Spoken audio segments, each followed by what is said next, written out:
everyone, this is Daniel Schreiner and welcome to another episode of Unmasked, my new virtual mini concert series exploring off the beaten track piano repertoire. For this episode, I wanted to focus on one of my favorite composers, Olivier Messiaen, born in 1908 and died in 1992. He's a very famous and prolific French composer that you may or may not know. He's probably most well known for his profound piece, Quartet for the End of Time, which was actually written and premiered while a prisoner of war in a Nazi German camp in 1941.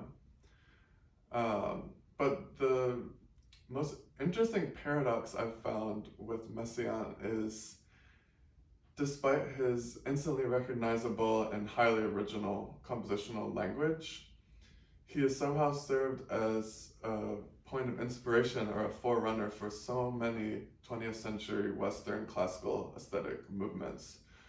For example, in the 1930s, he founded this collective called La Jeune France, which was a kind of neo-impressionist group opposing the neoclassical tendencies of the day. And then a couple decades later, he was credited with being one of the first composers to experiment with total serialism in music. And the spectralists also credit him as one of their founders. So he's really a remarkable composer. And speaking of the impressionistic aspect of his work, I really do feel like he was indebted to Debussy, just in his basic pursuit of harmonic and acoustic innovation, as well as a representation and extension of programmatic subjects or images. So Messiaen definitely was preoccupied with programmatic subjects a lot of the time in his work, and I would say the aspect of nature that he was most dedicated to in his life was undoubtedly birds and birdsong. But these are hardly programmatic or sentimental tweets or twitters. Messiaen actually took Debussy's experiments a step further by going into the field and taking recordings of actual birdsong and then quasi-literally transcribing them into piano music. And as such, his works for the piano involving birdsong have become sites for just unfettered experimentation and exploration of innovations in rhythm, color, atmosphere, timbre, in unprecedented ways. And when I perform this music, I really feel the exuberance and just the unmitigated expression. And it's exhilarating to perform these works, and there's a lot of just unbounded joy and freedom of expression that I am feeling particularly like I'm relating to in these times. So without further ado, let me present to you Le Traquet Rieur from Olivier Messiaen's Catalogue d'Oiseaux. Enjoy.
So this piece is number 12 out of 13 total pieces in the Catalogue d'Oiseaux, which is a major piano cycle written between 1956 and 58 and dedicated to Messiaen's virtuoso pianist wife, Yvonne Loriod. So these pieces, they range from 6 to 30 minutes each, but they all follow similar general structural principles. For one thing, the piece focuses on a single bird and that bird's particular song. But Messiaen also makes a point to represent smatterings of other species of bird song in the background to form a kind of backdrop to the chief bird's habitat. And not only that, he intersperses these quasi-literal transcriptions of the birdsong with more programmatic evocations of the general landscape, the time of day, the atmosphere of whatever area this bird is singing in. So it becomes kind of like a pastiche array and representation of a whole environmental setting, more than just a single bird's song. The other cool thing is that Messiaen actually represented 13 of France's geographic regions or provinces with each piece. He travels to a different region for each piece. Le Traquet Rieur is taken from a far southwest region of France called Languedoc-Roussillon. In fact, in an inscription before the piece, Messiaen tells us exactly where he took these field recordings and provides us a kind of setting, which I think he said that the piece takes place near the town of Port-Vendre in this peninsula at the foot of the Pyrenees, but also at the water. So it's this dramatic setting of like cliffs cascading into the blue surging sea of the Mediterranean. So immediately I have this vivid image of the setting for this piece.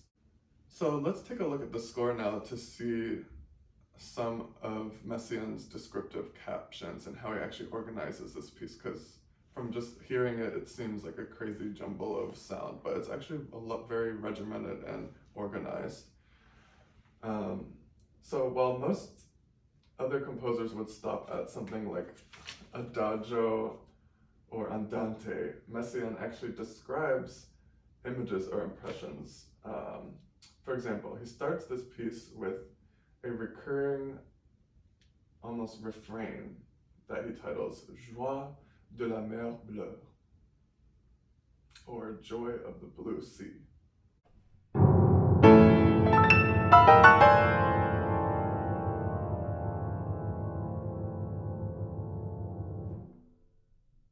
So this figure instantly conjures this colossal image of that special blue color of the Mediterranean Sea and just cliffs and dramatic scenery and action, water crashing.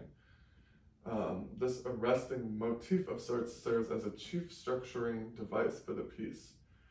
It's repeated 4 times at the start and the end of the piece, and it also separates the piece into like 3 major sections, almost like strophes. And the fact that it remains unchanged, always followed by a long silence, underscores the timeless or spiritual cyclic backdrop and really sets the atmosphere for the piece. Then we have Le Traquet Rieur, or the huitier, which is the focal point of the piece.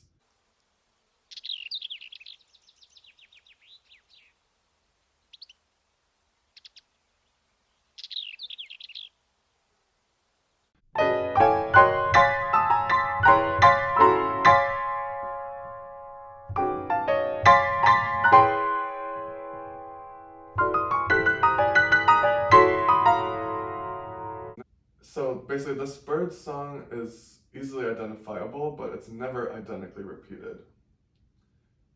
For one thing, it's usually accompanied with this indication called éclatant, which means brilliant, radiant, shining, which interestingly isn't really an explicitly musical descriptor. It's definitely on the loud side. It's boisterous, kind of piercing, it's joyful, it's kind of hefty, a lot of dense chords. And the chords are very indicative of Messiaen's style, where it's kind of built on tonal or pentatonic chords in the left hand with then more dissonant extensions in the right hand. For example, something like the left hand is, and then we have that's very typical of Messiaen's unique pianistic language. Okay, and then Messiaen uses the song of other surrounding birds strategically to create, a variety of dynamics, tempi, and pacing to kind of create more variety in the piece.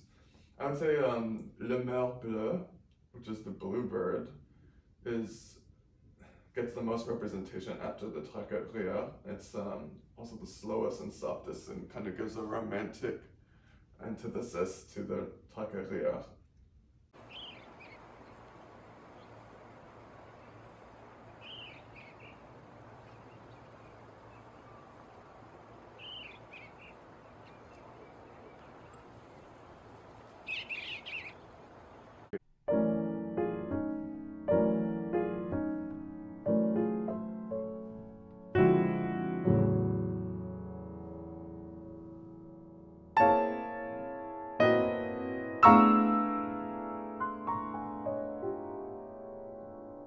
One of my favorites is the goéland argenté, or the herring gull, which is very distinctive.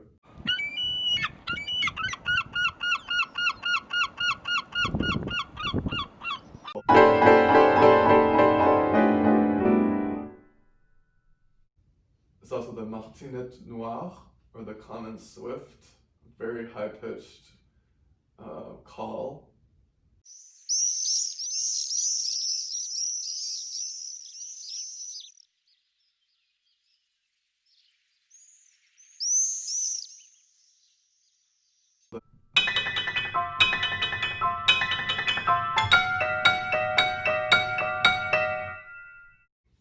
And then there's a kind of cadenza near the end of the piece that's supplied by the fauvette à lunettes, which is like warbler.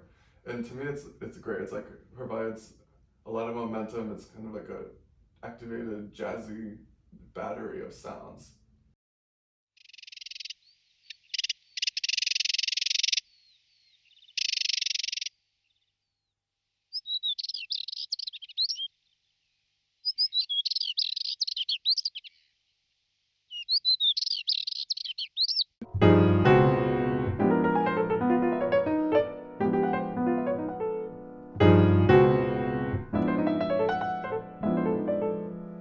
And then to dramatically close out the piece, Messiaen provides two more atmospheric gestures. One is coup de vent sur la mer, or a gust of wind suddenly on the sea.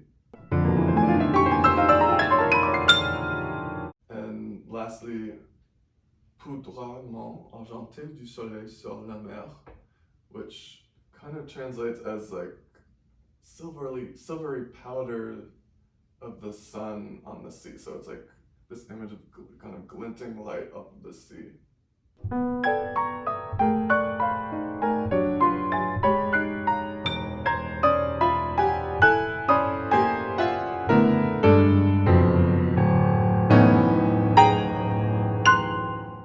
So what do I enjoy the most about playing this piece, and why am I choosing to play it for you now?